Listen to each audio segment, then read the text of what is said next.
Fundo em branco em letras pretas escrito Assédio Eleitoral. Animação de vai e vem de palavras. Imagem de urna eletrônica. Escrito em tela. Confirma. Em 2022, o Ministério Público do Trabalho recebeu 3.606 denúncias, um aumento expressivo em relação aos pleitos anteriores. Grandes empresas e instituições estiveram envolvidas em casos notórios de assédio eleitoral, utilizando práticas de coação a funcionários para votar em determinados candidatos. O Ministério Público do Trabalho combateu firmemente esse ilícito que viola a liberdade de voto dos trabalhadores e compromete a integridade do processo democrático no Brasil. Esse conceito foi construído nas últimas eleições de 2022. Mas, na realidade, essa prática sempre existiu no Brasil, porque ele tem como finalidade desequilibrar as eleições, desequilibrar essa igualdade entre os candidatos em razão do apoio da estrutura empresarial e da utilização da pressão, né, e da ameaça e da coação àquele corpo de trabalhadores para que eles mudem a sua orientação política. Por que então nós criamos esse conceito? Porque o assédio eleitoral é um assédio voltado a um pleito eleitoral específico. Ele se diferencia do assédio moral por discriminação por orientação política porque ele tem uma finalidade última. Qual é a finalidade última? Alterar o resultado de uma eleição. Animação do mapa do Brasil conectando Brasília a Florianópolis. Escrito em tela em letras brancas. O primeiro de muitos. Florianópolis, Santa Catarina. Em Santa Catarina, varejista marcava reuniões com trabalhadores da rede e ameaçava demitir em massa, caso seu candidato não vencesse as eleições em 2018. Imagem aérea de duas pontes. Voto de cabresto, mas agora reavivado com outras práticas mais sofisticadas, né? Através da utilização de mídias sociais, controle de ingresso, de acesso a sistemas, né? Imagem aérea de loja com carros no estacionamento a presença e carros do trabalhador, passando na pista. Isso influenciava na sua remuneração. Em cima da loja Bandeira do Brasil. Uma certa coação para participação de atos políticos que eram desenvolvidos dentro da própria empresa. Isso motivou um grupo de procuradores, especialmente da região de Blumenau, e da sede, né, Florianópolis, a investigar o caso, ingressar primeiramente uma ação cautelar, do Ministério Público do Trabalho, que posteriormente, através de maiores investigações, né, se revelou necessária o ingresso da primeira ação civil pública, o que se deu um pouco antes da realização do segundo turno. É uma denúncia que, infelizmente, foi confirmada e que nos trouxe, na época, muita tristeza, principalmente pela forma como o trabalhador vinha sendo tratado, como se fosse um cidadão de segundo escalão, né? Como se ele, ao ingressar na empresa, ele tivesse que se despir de uma parte da sua cidadania, especialmente, né, assegurada na Constituição Federal, um direito fundamental, né, a liberdade política, que é a liberdade de votar, né, livremente e ser votado. E uma parte disso estava sendo mitigada por essas práticas empresariais. Chamamos de assédio eleitoral, mas que é como se é uma chaga, realmente uma herança triste do nosso período pós-colonial, né, do coronelismo e do voto de cabresto. Esses trabalhadores sofreram na pele, continuam sofrendo, aqueles que têm um pouco mais de consciência, mas a maioria não tem.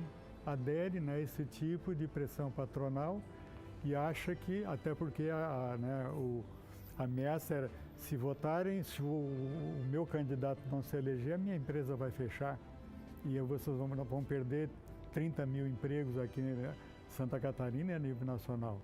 Essa era a atitude deles, esse era o comportamento deles e que continua até hoje. Embora as denúncias não tenham ocorrido só em Santa Catarina, mas em vários pontos do Brasil, aqui nós temos empresas grandes, com porte significativo, uma atuação marcante no mercado interno e externo e com grande número de empregados. Nos últimos tempos, esse assédio eleitoral, esse novo formato, se notabilizou principalmente pela sua maior repercussão e pelo maior alcance destas condutas, por vezes se valendo de redes sociais, de reuniões dentro do ambiente empresarial. Animação do mapa do Brasil, conexão de Florianópolis a Betim. Escrito em tela, o Pernil, Betim, Minas Gerais. Em Betim, os patrões de frigorífico prometeram um pernil para cada empregado. Recebemos uma denúncia formulada no site do Ministério Público do Trabalho, Priscila relatando Boaruto. a prática de um ato de assédio eleitoral ocorrido em 2 frigoríficos da região de Betim, que pertencem ao mesmo grupo econômico. A denúncia relatava que o proprietário dos frigoríficos teria promovido um comício. Foram distribuídas camisetas nas cores verde e amarela a todos os empregados. O proprietário da empresa proferiu um discurso de cunho político-partidário pedindo votos em prol de um determinado candidato e ameaçando os trabalhadores que, se tal candidato não saísse vitorioso nas eleições, haveria uma dispensa em massa e todos perderiam seus empregos. Houve também a promessa de concessão de benefícios, tendo o proprietário prometido entregar um pernil a cada trabalhador caso tal candidato se saísse vitorioso. Animação do mapa do Brasil. Conexão de Betim a Belém. Escrito em tela. Duzentão. São Miguel do Guamá, Pará. Em vídeo, dono de cerâmica em São Miguel do Guamá prometeu R$200 aos trabalhadores para votarem em seu candidato em 2022. Imagem aérea de prédio histórico. Vídeo de fabricação de cerâmica. Todo mundo aqui, tanto faz fichado, carteira assinada, tá aqui agora. E se o presidente ganhar a eleição, cada um vai ter 200 contos no bolso, é só vir aqui receber na cerâmica no outro dia de manhã. Tá bom, imagem de fogo. A cada um. Chaminé com o Ministério fumaça Público saindo. do Trabalho recebeu em 2022 uma denúncia de que empregador de uma cerâmica estava assediando moralmente os trabalhadores a votarem em determinado candidato, sob pena de perderem os seus empregos caso o candidato adversário vencesse as eleições.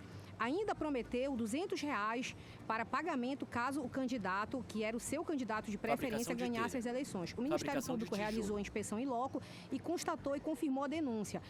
Esse empregador, ele foi chamado para uma audiência administrativa, para tentativa de solução administrativa, tendo concordado com a assinatura de termo de ajuste de conduta, que foi uma solução célere e rápida, né? Abstendo-se de praticar esse tipo de conduta ilícita, inadmissível no nosso ordenamento jurídico, que é a prática do assédio moral eleitoral. Foi responsabilizado a pagar 150 mil de dano moral coletivo e desses 150 mil, 50 mil foi revertido em campanha de conscientização a toda a sociedade sobre a prática ilícita do assédio moral eleitoral. E também essa campanha ela foi divulgada em vários municípios, né, do estado do Pará, em rádios locais. Além disso, ele ainda custeou um projeto social que foi selecionado pelo Ministério Público do Trabalho e que beneficiou pessoas em condições de vulnerabilidade, pessoas LGBTQIA+, e pessoas com deficiência. Animação do mapa do Brasil. Conexão de Belém à Feira de Santana. Escrito na tela. Totalitarismo. Feira de Santana, Bahia. Em Feira de Santana, terceirizados foram assediados por gestores públicos para participarem de reuniões de partido político. Vídeo da bandeira do Brasil. Avenidas com carro. Já de imediato, o Ministério Público expediu uma recomendação para o município de Feira de Santana, determinando ali que ele adotasse determinadas providências imediatamente, deixar de orientá-los no sentido de votar em determinado candidato, deixar de exigir que esses trabalhadores participassem daqueles eventos, caso não quisessem, e deixar efetivamente que os trabalhadores desempenhassem ali da forma mais livre possível a sua orientação política, ou seja, que aqueles trabalhadores pudessem votar em quem quisesse. Nas eleições de 2022, o Ministério Público do Trabalho se deparou com números alarmantes. Casos emblemáticos de assédio eleitoral contra trabalhadores e trabalhadoras. Nossa postura sempre foi defender de forma irrestrita a inviolabilidade da liberdade de consciência, de crença, de convicção filosófica e política. São pilares da democracia e do Estado Democrático do Direito. O prognóstico para as eleições que se aproximam, além de não ser diferente, é inclusive mais grave. Para isso, estamos nos preparando, estabelecendo parcerias com instituições como o Tribunal Superior Eleitoral, os Tribunais Regionais Eleitorais, para reforçar e ampliar nossa atuação. Estamos promovendo cursos e seminários para que nossas equipes estejam preparadas para as eleições municipais de 2024.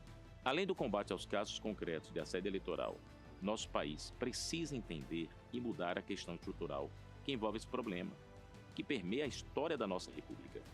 Em suas reflexões no livro Coronelismo, Chá de Voto, Município e Regime Representativo no Brasil, Victor Nunes Leal apontava a concentração da propriedade fundiária rural como a fonte de influência e poder dos coronéis na hora da definição do voto.